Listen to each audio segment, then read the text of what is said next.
নমস্কার বন্ধুরা, জিও হাব চ্যানেলে তোমাদের সকলকে স্বাগত জানাই।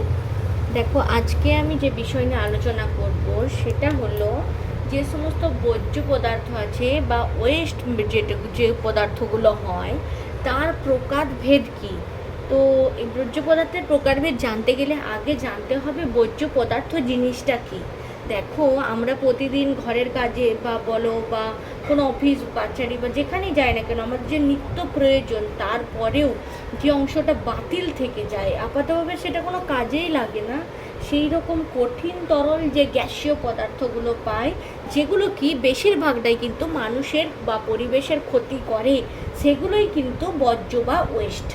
বর্জ্য আমরা জানি যে গ্রামের থেকে শহরের তুলনায় কিন্তু বর্জ্যের পরিমাণ বেশি, গ্রাম থেকে শহরে কিন্তু এটা অনেকটাই বেশি।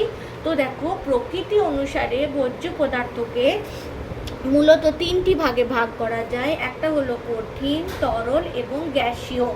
এই যে কঠিন বর্জ্য পদার্থ আছে সেটা কি, দেখো, দিনের এই যে দৈনন্দিন কাজে ব্যবহারের পর প্রয়োজনের অতিরিক্ত ফেলে দেওয়া ওই কঠিন অবস্থায় পাওয়া যে পদার্থ, বর্জ্য পদার্থগুলো, সেটাকে বলে কঠিন বর্জ্য, যেগুলোর অবস্থানটা কঠিন। যেমন ধরো, গৃহস্থলীতে যে শাকসবজি, ফলের খোসা, তারপরে হচ্ছে ডিমের খোসা, এগুলো পাওয়া যায়, এগুলো গুরুত্বপূর্ণ। তাছাড়া হচ্ছে দেখো, ভাঙা কাচের শিশি, এমনকি ওই যে প্লাস্টিক ব্যাগ আমি লিখেছি। তাছাড়া যে শিল্প কারখানায় যে পারদ, সীসা, ক্যাডমিয়াম এগুলো নির্গত হয় সেগুলো। এছাড়া যে খনি এলাকা থাকে, সেই খনি এলাকা থেকে যে বিভিন্ন রকম কাঁকড়, লোহার টুকরো, পেরেক, পিন, এইসব বিষয়গুলো থাকে না, সেগুলোও কিন্তু কঠিন বর্জ্য পদার্থের মধ্যেই পড়ে। তারপর দ্বিতীয় নম্বরে যে বর্জ্য পদার্থের কথায় আসি, সেটা হচ্ছে তরল বর্জ্য পদার্থ। তরল বর্জ্য পদার্থটা কি, দৈনন্দিন কাজে ব্যবহারের পর পরিত্যক্ত তরল অবস্থায় যে বর্জ্য পদার্থটা পাওয়া যায় সেটাকে বলা হয়, বা লিকুইড ফর্মে যেটা পাওয়া যায় সেটাকে বলা হয় তরল বর্জ্য। যেমন হলো গৃহস্থলীর এই নর্দমার নোংরা জল, পারদ, ফেনল যেগুলো ব্যবহার করি, আর গৃহস্থলীর যে ঘর ধুয়ে যে জলটা বেরোয় সেটাও কিন্তু এই তরল বর্জ্য পদার্থের মধ্যেই পড়ে। এরপর যে বর্জ্য পদার্থের কথায় আসি, আরেকটা গুরুত্বপূর্ণ, আমরা যে চিকেন বা মাটন বলো যাই খেয়ে থাকি, বা যে বিষয়গুলো আছে বলে গেলো মিট, যেগুলো সেগুলোতে কাটার সময় যে ব্লাডটা বেরোয় সেটাও কিন্তু এক ধরনের তরল বর্জ্য পদার্থ। তারপরে আসি গ্যাসীয় বর্জ্য পদার্থের কথা। গ্যাসীয় বর্জ্য পদার্থ কি না, কঠিন তরল এই যে দুই বর্জ্য পদার্থ, সেগুলো যখন পচে যায় বা কোনো কলকারখানা, তাপবিদ্যুৎ কেন্দ্র থেকে যে গ্যাসীয় অবস্থায় বর্জ্যটা নির্গত হয় তাকে বলা হয় গ্যাসীয় বর্জ্য পদার্থ। এগুলো কিন্তু একেবারে কখনো কখনো বিষাক্ত হতে পারে, কখনো কখনো বিষহীন হতে পারে, তবে এগুলো সরাসরি কী হয়, বায়ুতে মিশে, তার জন্য ভীষণ ক্ষতিকারক হয়ে যায়। আবর্জনা ধরো অনেক দিন ধরে কোথাও জমা আছে, সেই আবর্জনা স্তূপ থেকে যে মিথেন, অ্যামোনিয়াগুলো নির্গত হয় সেটা গ্যাসীয় বর্জ্য হতে পারে। এছাড়া যে কলকারখানার চিমনি থেকে যে ধোঁয়াটা বেরিয়ে আসে, সেই ধোঁয়াটাও কিন্তু এই গ্যাসীয় বর্জ্য পদার্থের মধ্যেই পড়ে। এরপর দেখো, ক্ষয়ক্ষতি অনুসারে যে বর্জ্য পদার্থের প্রকারভেদ কী। ক্ষয়ক্ষতি অনুসারে বর্জ্য পদার্থ দুই ধরনের, বিষাক্ত বর্জ্য পদার্থ এবং বিষহীন বর্জ্য পদার্থ। বিষাক্ত বর্জ্য পদার্থ কোনগুলো, যে সমস্ত বর্জ্য পদার্থ মানুষের যে ডাইজেস্টিং সিস্টেম বা বিপাক কার্য সেখানে ব্যাঘাত ঘটায় এবং কি করে অনেক রোগ সৃষ্টি করে, এমনকি মৃত্যু পর্যন্ত হতে পারে, সেইগুলো হচ্ছে বিষাক্ত বর্জ্য পদার্থ। যেমন দেখো, আমি একটা উদাহরণ এখানে লিখেছি, পারদ। এছাড়াও সীসা আছে, ক্যাডমিয়াম আছে, অ্যাসবেস্ট আছে, আর্সেনিক আছে। এগুলো কি করে, পরিবেশে বিভিন্ন অবস্থায় আসে, আর কি কি হয়, ভয়ঙ্কর ক্ষতি করে একটা দুর্যোগ সৃষ্টি করতে পারে। দুর্যোগের ইংরেজি আমরা হ্যাজার্ড জানি, সেই জন্য এই বিষাক্ত পদার্থকে আর একটা উল্লেখযোগ্য বিষাক্ত যে বর্জ্য পদার্থ, এর উল্লেখযোগ্য নাম হচ্ছে হ্যাজার্ডাস ওয়েস্ট।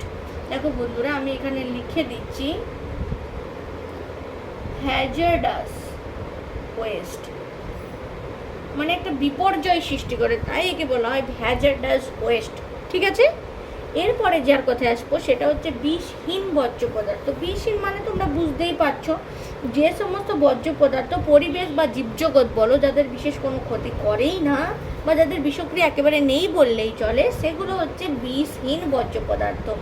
যেমন দেখো, আমরা জানি কঠিন যে বর্জ্য পদার্থগুলো হয় সেগুলোকে যদি আমরা বিশ্লেষণ করি তাহলে আমরা এক ধরনের সার পেয়ে থাকি, সেটা হচ্ছে কম্পোস্ট সার। এটা কিন্তু মানে বিষহীন বর্জ্য পদার্থ, বিষাক্ততা এর বিশেষ নেই, কিন্তু দেখা যাচ্ছে পরিবেশে এর যে ব্যবহার বা প্রকৃতিতে এর যে ব্যবহার সেটা ক্রমশ কমে আসছে, ফলে কি দূষণ বাড়ছে।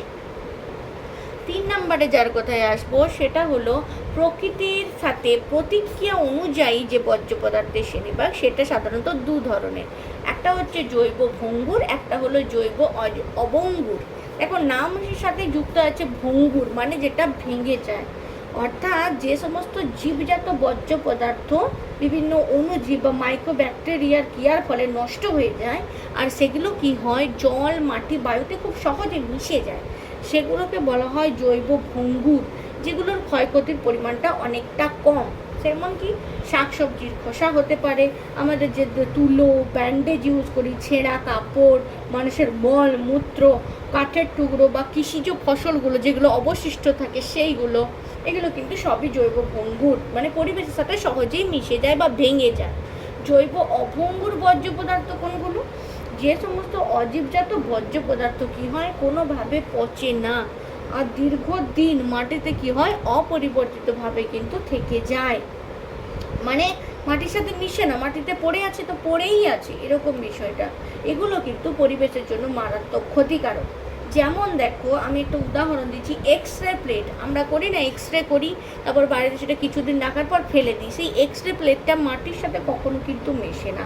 এছাড়া প্লাস্টিক, পলিথিন, কাঁচ, ইট, হাঁড়ি, থার্মোকল, এই বিষয়গুলো কিন্তু, তারপরে এমআরআই করার প্লেট, এক্স রে প্লেট যেমন বললাম, এমআরআইয়ের যে প্লেটগুলো, সেগুলো কিন্তু কখনো মাটির সাথে মেশে না, এগুলো জৈব অভঙ্গুর এবং পরিবেশের জন্য মারাত্মক ক্ষতিকারক।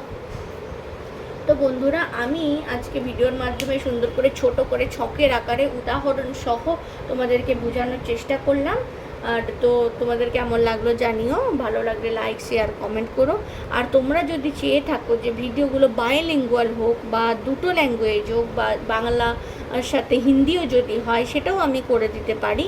তো যদি তোমরা চেয়ে থাকো অবশ্যই কমেন্টে জানিও। আর ভালো থেকো বন্ধুরা, আজ এই পর্যন্ত। আর নতুন নতুন ভিডিও পেতে আমার চ্যানেলটা অবশ্যই সাবস্ক্রাইব করে নিও।